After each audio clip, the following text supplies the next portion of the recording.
What's going on, YouTube? Reezonoticz coming back at you once again, baby. And I'm doing a video this time that I did it last night, and I began to upload this particular video last night. However, I was using that YouTube Capture app, and that's giving me problems before. I left it uploading when I went to bed. It was only a 24-minute video, so it should have uploaded, within about an hour or so at most. And I woke up this morning and the video has still not been uploaded. It was in the process of uploading. So that combined with the fact that I did the video outside at nighttime, or it's a grainy picture quality, I'm not very happy with it. All those things combined, just in case it doesn't upload correctly, or even if it does, I may erase it and replace it with this one. Well, basically, this video is on this new generation that began on November 18, 2012 with the release of Nintendo's Wii U and the upcoming PS4 and Xbox One. This new generation's console war. Who do I believe is poised to win this console war, or at the very least, from what we do know from all three consoles, who is poised, to come out the gates in charge, so to speak. In the early going, be on top of things. Well, there's many factors to consider when asking that question. Being an avid gamer myself and someone who's gamed for over 20 years, who's seen many consoles come and go, many companies come and go, who's seen many console wars go from beginning to end, and victors and losers come out at the end. There's a couple of factors that have to be established and determined when you want to ask the question, who will win this console war? And basically, we're going off what we already know from PS1 and Xbox 4, which is a lot, and what we know from Wii U, which has been on the market for a little bit over 6 months. I mean, at the end of the day, it really comes down to this. First factor is who offers the most unique experience that cannot be duplicated on another console. That's number one.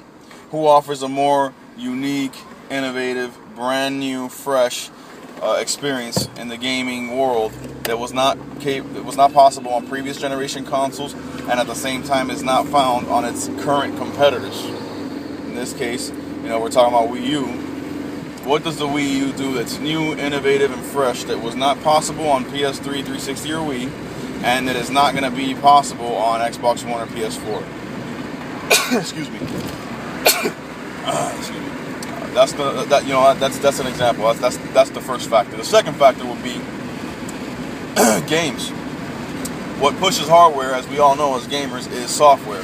You could have all the specs, you could have all the processing power, you could have all the yin-yang, up and down, whatever you want to call it, but if you don't have the proper game library to sustain that, to further that, to push that system to excellence into its capacity, and to offer gamers experiences that they will remember and that are worthwhile, that make them purchase your system's going to fail no matter how much power it has.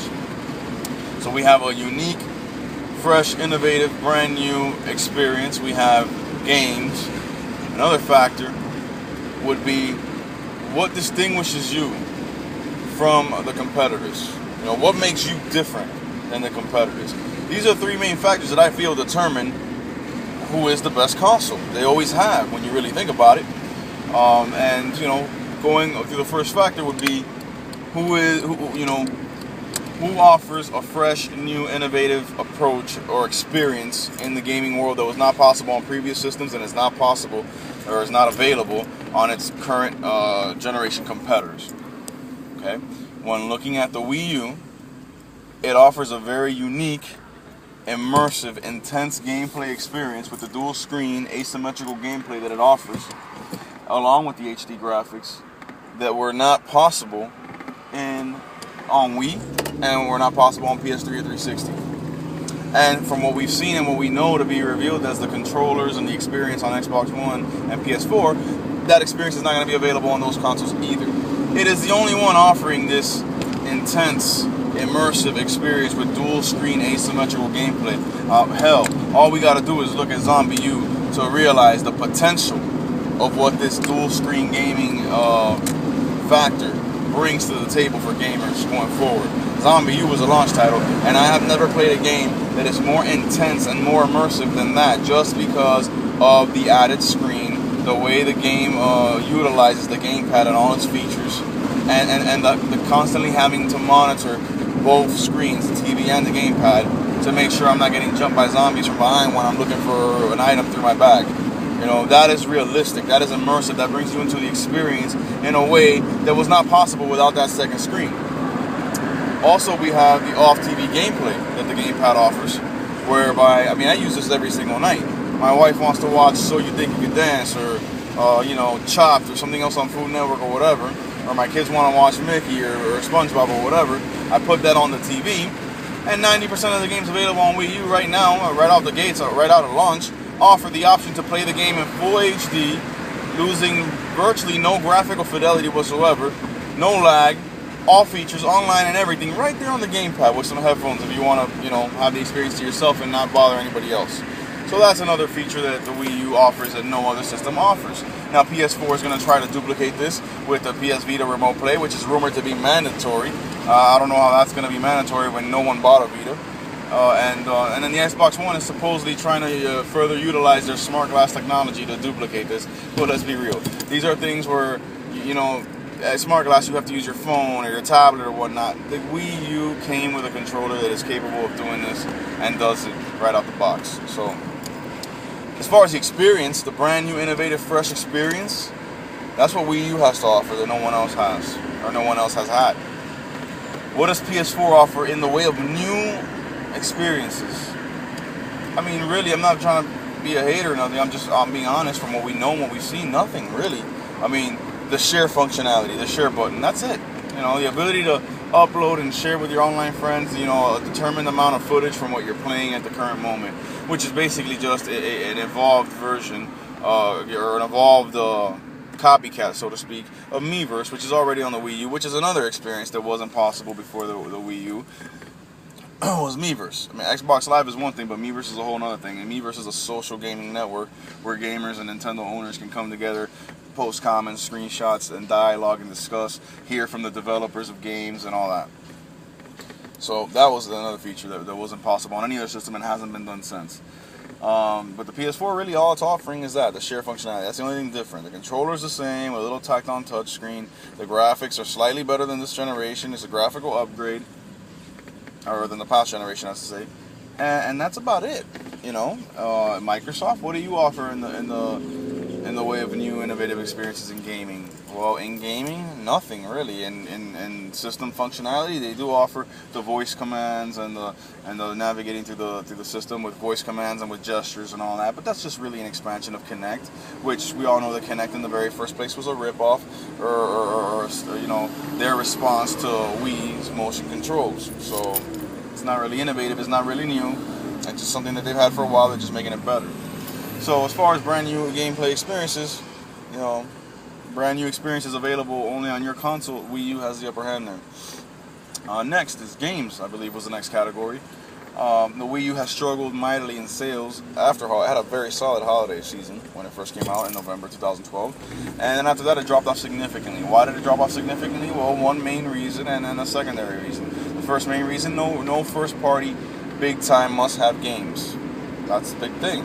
And number two, a bad economy. Yeah, that's something that people don't pay attention to, that I feel like I have to continue to repeat until I drill it into people's heads. They understand that in a bad economy, people aren't as willing to spend dollars on a video game console.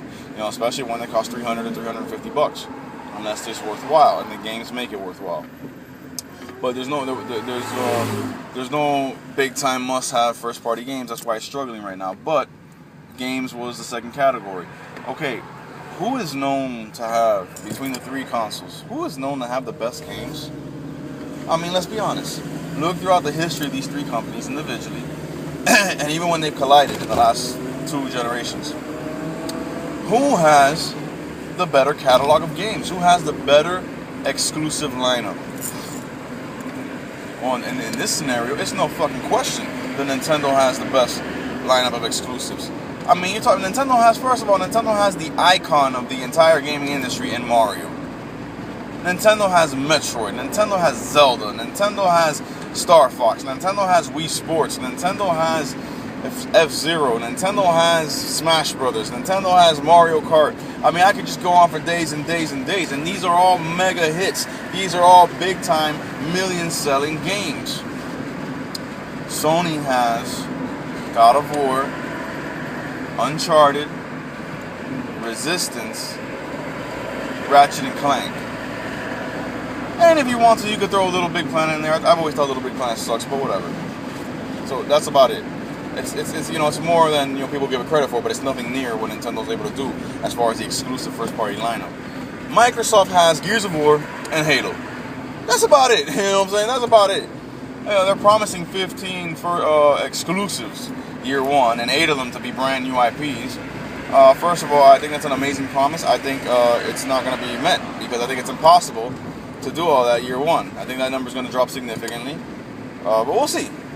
But you know, as far as games go, not only who has the better first-party lineup, which is obviously hands fucking down Nintendo, but who has the better games overall? When a third party actually has the balls to make a game and put all their effort in on making a game on a Nintendo console, it is usually a much more memorable experience than when they do the millions of third-party games that they do on PlayStation and on Xbox. For example, the Conduit on the Wii. When Sega went all in on that and made that a shooter built from the ground up for the Wii, it was a hell of an experience. You know, when Sega again went and made Mad World on the Wii, hell of an experience, memorable. You know, Nintendo consoles are of a higher quality as far as the schematics of the system, not necessarily the raw technological power. Oh my God, the millions and millions of processors. No, I'm saying what they do have is usually built to a higher standard and quality than what Microsoft and Sony make, and that's just been proven over time. They have the better quality systems, better craftsmanship, better controls, and so when a game is developed from the ground up for their system, it blows anything on the other systems out of the water. So, you know, as far as games go, in the category of games, software, Microsoft and Sony don't stand a chance against Nintendo in that area, and they never really have. You know, just because they have a bunch of first-person shooters that they dress up in Ultra HD graphics doesn't make up for the fact that they lack the back catalog of gems and classics that Nintendo has always had and has always had at their disposal.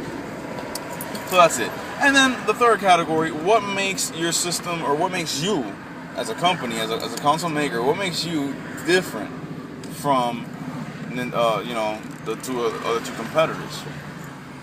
In the case of Nintendo, what makes them different is that they don't give a rat's ass about the industry standard. They don't give a rat's ass about following the status quo. They don't give a rat's ass about quote-unquote hardcore gamers' perception of them and of their quote-unquote inferior technological specs. They don't care. What they care about is bringing an innovative, brand new, fresh experience to the gamer. Okay, that's why they came out with motion controls instead of Ultra HD graphics in 06 and dominated that generation from beginning to end. That's why they came out now with a tablet hybrid controller that has every functionality that every controller for the last 30 years that's ever been made.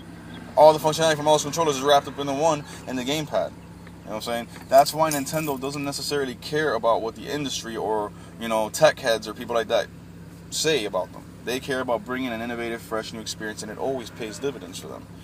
Microsoft and Sony, they are identical. They are twins. One has just been around longer than the other.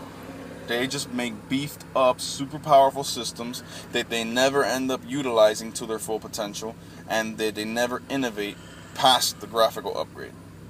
So, you know, there you have it. That's my take. If you haven't figured out by now, I think Nintendo is poised to win this console war. I think that power does not equal success. I think power is a small technological raw processing power. It's just a small piece of the puzzle, small piece of the equation, because there's a lot of more things more important. Game design, level design, stories, controls, interfaces. All those things are much more important than raw technological power. And Nintendo has all those things locked down and has for generations. So we'll see how it plays out. But this is your boy Reezonoticz signing off, telling you that Nintendo Wii U is poised to win this console war, or at least at the very beginning, at the early stages, to come out dominating.